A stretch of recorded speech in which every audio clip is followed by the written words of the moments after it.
আসসালামু আলাইকুম।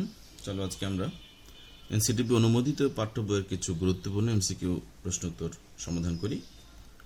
টপিকস হচ্ছে আহ্বয় নীতি ও হুন্ডের নীতি। আমরা জানি আহ্বয় নীতি হলো ইলেকট্রন প্রথমে নিম্ন শক্তির স্তরে প্রবেশ করবে, তারপরে উচ্চ শক্তির স্তরে প্রবেশ করবে। নিম্ন শক্তি স্তর পূরণ হয়ে গেলে তারপরে সে উচ্চ শক্তি স্তরে প্রবেশ করবে। আর হুন্ডের নীতি হলো সমশক্তি সম্পন্ন অরবিটালগুলোতে ইলেকট্রন এমনভাবে সজ্জিত হবে যেন তারা সর্বাধিক পরিমাণে বেজের অবস্থায় থাকতে পারে। তো এই হুন্ডের নীতি আমরা জানি এস ব্লক অথবা এস অরবিটালের জন্য প্রযোজ্য নয়, কারণ এটি কেবলমাত্র প্রযোজ্য হলো সমশক্তি সম্পন্ন অরবিটালগুলির ক্ষেত্রে। যেহেতু এস অরবিটালে একটি মাত্র অরবিটাল রয়েছে, তাই এখানে হুন্ডের নীতি প্রযোজ্য হবে না। চলো আমরা শুরু করি। বলেছে উচ্চ শক্তির অরবিটাল নিচের কোনটি? তার মানে উচ্চ শক্তির অরবিটাল কোনটি আমরা জানতে চেয়েছি। আমরা জানি যে শক্তির উচ্চ অথবা নিম্ন আমরা হিসাব করি মূল কোয়ান্টাম সংখ্যা অর্থাৎ প্রধান কোয়ান্টাম সংখ্যা এবং সহকারী কোয়ান্টাম সংখ্যার যে মান তার যোগফল দেখি। যেখানে যোগফল বেশি হবে সেটি শক্তি বেশি হবে, যেটার যোগফল কম হবে সেটির শক্তি কম হবে। এখানে 4f দেখো, 4f হচ্ছে আমরা জানি 4f SPDF 0 1 2 3। 4f মানে 4 প্লাস 3 7, ঠিক আছে। তাহলে 4f এর পরে রয়েছে 5s 5p এবং 6s। খেয়াল করো এখানে 5 প্লাস 0, এখানে 5 প্লাস 1, এখানে 6 প্লাস 0। তার মানে দেখা যাচ্ছে এটাতেই 7 সবচেয়ে বেশি এবং এই যে আমাদের 4fটি হবে আমাদের এখানে অ্যান্সার। তারপরে রয়েছে নিচের কোন অরবিটালের শক্তি সর্বনিম্ন হবে। ঠিক একইভাবে আমরা বের করতে পারবো যে 3 প্লাস 0 অর্থাৎ 3s, যেটি এটির মান হচ্ছে 3 এবং এটি সবচেয়ে কম শক্তির অধিকারী হবে। নিচের কোনটি শক্তির মান সর্বোচ্চ? শক্তির মান সর্বোচ্চ একই নিয়মে আমরা বের করব। প্রধান কোয়ান্টাম সংখ্যা এবং সহকারী কোয়ান্টাম সংখ্যার মান যোগফল যার বেশি সেই হচ্ছে সবচেয়ে বেশি শক্তি। নিচে যে ইলেকট্রন বিন্যাসে পলির বর্জন নীতি লঙ্ঘিত হয়েছে সেটি হলো কোনটি?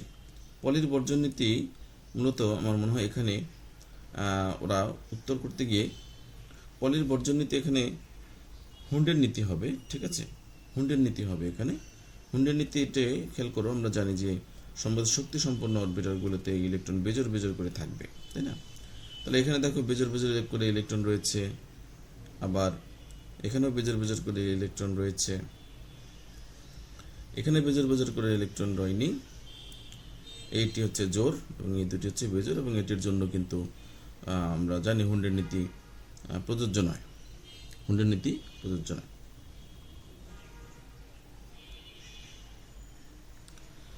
আর এখানে পলির বর্জন নীতি হবে না, কারণ হলো পলির বর্জন নীতিতে আমরা জানি যে দুইটি ইলেকট্রনের 4টি কোয়ান্টাম সংখ্যার মান কখনোই এক হবে না, সেম হবে না। তো এখানে তো প্রত্যেকটাতেই দেখা যাচ্ছে যেহেতু ইলেকট্রনের অবস্থান আলাদা, তাই এদের যে ইলেকট্রন বিন্যাস এবং তাদের 4টি কোয়ান্টাম সংখ্যার সেট কিন্তু অবশ্যই কি হবে?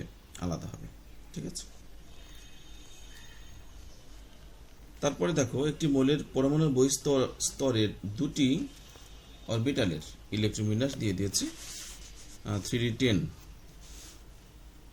দুটি অরবিটালের ইলেকট্রন বিন্যাস অর্থাৎ একটি অরবিটাল হচ্ছে 3d10, একটা হচ্ছে 3d10 এবং হচ্ছে 4s1। এই দুটি যদি হয় পর্যায় সারণীতে মৌলটির অবস্থান কোনটি হবে? যেহেতু 4 সর্বোচ্চ স্তর আমরা জানি, প্রধান কোয়ান্টাম সংখ্যা সর্বোচ্চ যেটি এটি তার পর্যায় হয়, তাহলে পর্যায় এখানে 4, পর্যায় 4 এবং তার যে গ্রুপ সেটি বের করার জন্য দেখো 3d10 এবং 4s1। যেহেতু 3d10 পূর্ণ আছে, তার মানে ডি ব্লকের প্রত্যেকটা অরবিটালের ডি অরবিটাল প্রত্যেকটাই ইলেকট্রন দ্বারা পূর্ণ আছে। আর হচ্ছে 4s1। 4s1 মানে কি? 4s1 বলতে আসলে আমরা এখানে বুঝতে পারছি যে এটি ডি ব্লক মৌলের যদি হতো শুধুমাত্র, তাহলে D1 থেকে 10 এর মধ্যে যে কোনো একটা হতো, কিন্তু এখানে আরো আছে 4s1। যেহেতু 4s1, তাই আমাকে বুঝতে হবে যে ইলেকট্রন প্রবেশ করেছে কিন্তু এস অরবিটালে, চতুর্থ পর্যায়ের এস অরবিটালে ইলেকট্রন প্রবেশ করেছে। এবং সেক্ষেত্রে আমরা জানি ডি এবং এস এই দুইটার ইলেকট্রন বিন্যাস যোগ করে আমরা কিন্তু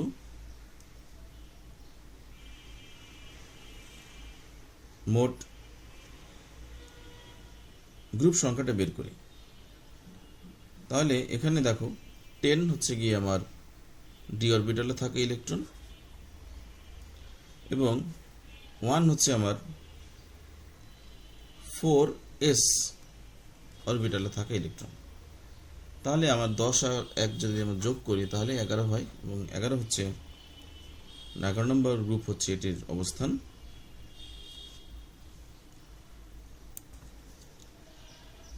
তো এখানে 1b যেহেতু, তাই এটাকে আমরা 11 নম্বর বলতে পারি। আর 1b কেন আমরা জানি যে ডি ব্লকের ভুক্ত যে পরমাণুগুলি আছে তাদের ক্ষেত্রে পুরোনো পদ্ধতিতে এই 1b 2b এভাবে এদেরকে বিবেচনা করা হতো।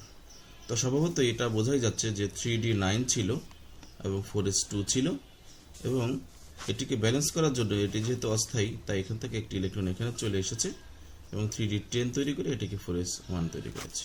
আমরা জানি এটি হচ্ছে কপার 29, তাই না? তারপরে একটি প্রশ্ন রয়েছে, দেখো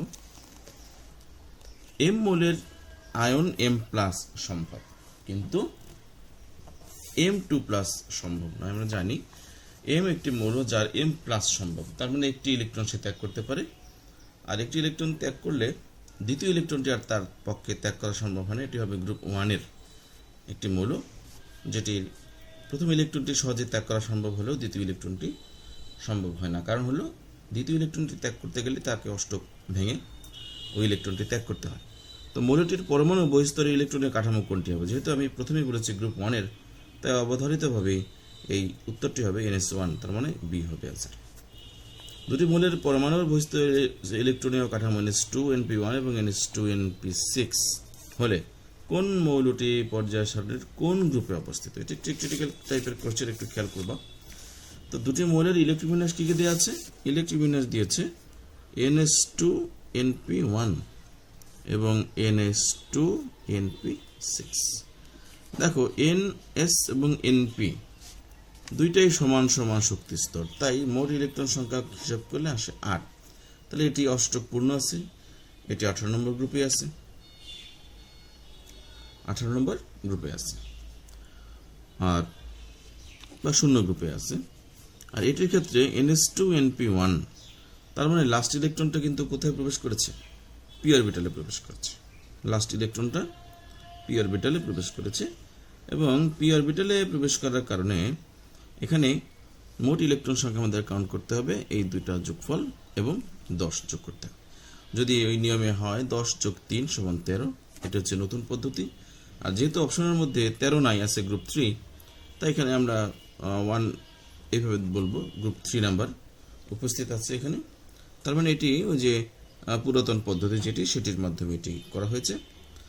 সুতরাং এখানে অ্যান্সার হবে গ্রুপ 3 এবং গ্রুপ 0। প্রথম যেটি, এটি হচ্ছে গ্রুপ নাম্বার 3 পি ব্লকের, আর এটি হচ্ছে এটিও পি ব্লকের, এটি হচ্ছে গ্রুপ নাম্বার 0 বা নিষ্ক্রিয় গ্রুপ। তারপরে বলেছে কোন ইলেকট্রন বিন্যাসটি সঠিক? কোন ইলেকট্রন বিন্যাসটি সঠিক? আমরা এখানে দেখতে পাচ্ছি যে ferrous, ferric, cupric, zinc ion সবগুলোর ইলেকট্রন বিন্যাস করেছে। তো এখান থেকে আমরা ইলেকট্রন বিন্যাসগুলো যদি আমরা চেক করি তাহলে দেখা যাবে যে প্রত্যেকটি ইলেকট্রন বিন্যাস চেক করলেই আমরা দেখব যে কপার 2+ যেটি, সেটির ইলেকট্রন বিন্যাসের সঠিক। কারণ কপার 29 ছিল, 29 হয়েছিল কিভাবে? যখন তার 4s থেকে একটি ইলেকট্রন 3d9 চলে আসছিল। ঠিক আছে, খেয়াল করবা, কপারের 29, আর্গন, তারপর হচ্ছে 4s2 3d9। এখন স্থিতিশীলতার জন্য তো একটা ইলেকট্রন তো এখানে চলে আসে, কিন্তু সেই স্থিতিশীলতা পাওয়ার আগেই কিন্তু সে দুইটি ইলেকট্রন ত্যাগ করে ফেলে। ত্যাগ করার কারণে এই দুটি ইলেকট্রন তার এখানে থাকে না, ফলে হয়ে যায় এটা আর্গন 3d9 এবং এটি হচ্ছে সি নাম্বার অ্যান্সার। আর বাকিগুলির ক্ষেত্রে খেয়াল করো, D4 এটা থাকে না, 4s রয়েছে ইলেকট্রন, কারণ আমরা জানি 4s থেকে একটা ইলেকট্রন এখানে চলে আসে এবং এটা তার স্থিতিশীল কাঠামো নয়। কেমন? তাই এখানে কত হবে? 24 হবে তার ইলেকট্রন বিন্যাস। কত হচ্ছে? 10, 12, 16, 18, 22, 24 ঠিকই আছে, কিন্তু D4 কিন্তু স্থিতিশীল নয়।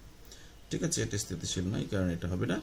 পরটা একই কারণে হবে না। জিঙ্ক তো আমরা জানি যে এখানে D8 রয়েছে, এটা তো ভুলই আছে। ঠিক আছে, তারপরে হচ্ছে ক্রোমিয়াম 3+ আয়নের ডি ইলেকট্রন সংখ্যা কত। তার মানে ক্রোমিয়ামের যে ইলেকট্রন ক্রোমিয়াম 3+, এইটার ইলেকট্রন বিন্যাসের ক্ষেত্রে আমরা দেখি যে ডি ইলেকট্রনের সংখ্যা কত হবে। ডি অরবিটালের ইলেকট্রন সংখ্যা কত?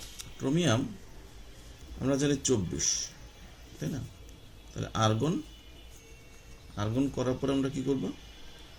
4:3D 20 আর এই 4 হচ্ছে 24, কিন্তু এটা তো একটা স্থায়ী কাঠামো নয়, তাই না?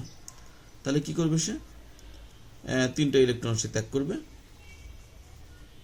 3টা ইলেকট্রন ত্যাগ করার জন্য এখান থেকে 2টা ইলেকট্রন ত্যাগ করবে, কারণ যেহেতু এখানে ইলেকট্রন আগে প্রবেশ করেছে, এখান থেকে ইলেকট্রন আগে বের হয়ে যাবে, এবং এখান থেকে একটা ইলেকট্রন ত্যাগ করবে, মোট 3টি। তাহলে এখান থেকে একটা ইলেকট্রন ত্যাগ হলে এটা হবে 3D3, আর 3D3 মানে হচ্ছে তার ডি অরবিটালে ইলেকট্রন সংখ্যা হবে 3টি, মোট ইলেকট্রন সংখ্যা হবে 3টি। ঠিক আছে, তারপরে বলেছে নিচের পারমাণবিক সংখ্যাযুক্ত মৌলের কোনটি পি ব্লক ভুক্ত। তো এটা খেয়াল করবা যে পি ব্লক ভুক্ত হলে আমরা জানি যে ইলেকট্রন লাস্টেরটা অবশ্যই পি অরবিটালে প্রবেশ করতে হয়, এবং 3 যেটি এটি লিথিয়াম, এটি আমরা জানি এস ব্লকের। 11 পারমাণবিক সংখ্যা হচ্ছে সোডিয়াম, এটিও এস ব্লকের। 33 হচ্ছে আর্সেনিক, আমরা জানি আর্সেনিক হচ্ছে পি ব্লকের অন্তর্ভুক্ত 33, আর 43 যেটি সেটি কিন্তু ডি ব্লকের অন্তর্ভুক্ত।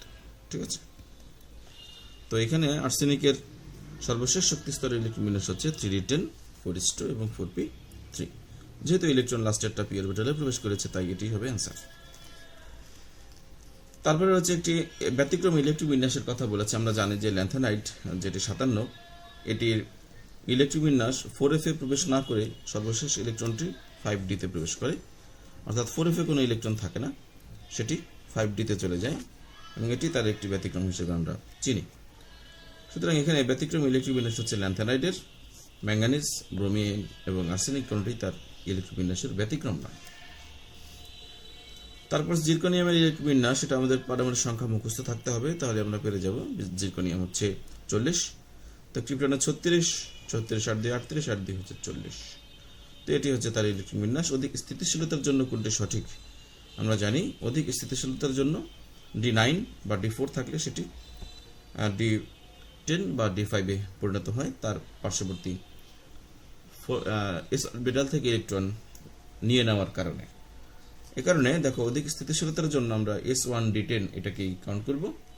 S1D10 এটি হচ্ছে আমাদের কাঙ্ক্ষিত উত্তর, যে এস অরবিটাল থেকে একটি ইলেকট্রন ডিতে চলে এসে এটিকে স্থিতিশীল করেছে। নিচের কোন পরমাণুতে ডি অরবিটালে ইলেকট্রন আছে? এটা খুবই সহজ। দেখো, স্ক্যান্ডিয়াম হচ্ছে আমাদের, বোঝাই যাচ্ছে স্ক্যান্ডিয়ামে এটি একটি ডি ব্লক মূল, নট ট্রানজিশন এলিমেন্ট, অবস্থান্তর নয়, এটি হচ্ছে ডি ব্লক, এবং এই কারণে এটি হচ্ছে এখানকার উত্তর। কারণ আমরা জানি স্ক্যান্ডিয়ামের ডি অরবিটালে একটি ইলেকট্রন থাকে। ঠিক আছে, তো এই ছিল মোটামুটি কিছু বেসিক প্যাটার্নের কোশ্চেন, যার সমাধান। আশা করি তোমরা এগুলো বাসায় চর্চা করছো। সবার জন্য শুভকামনা রইল। এতটুকু আজকে থাকবে। সবাইকে ধন্যবাদ।